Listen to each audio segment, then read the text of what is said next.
Welcome to the Learning Pines YouTube. We hope this video helps. You start by confirming the physical and software essentials, plug in speakers or pair Bluetooth, then choose the correct output device.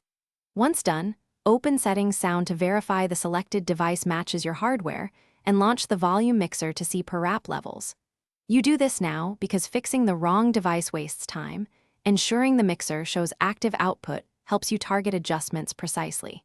Make sure to keep one ear free to listen as you change settings.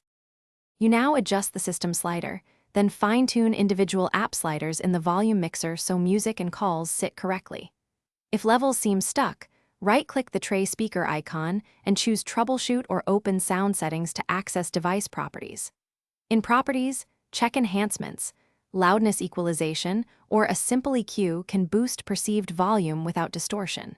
Remember to test with a known audio file after each change, because small tweaks reveal what you finish by testing across apps, browser, media player, and calls to confirm consistent volume. Switch outputs if one app is low.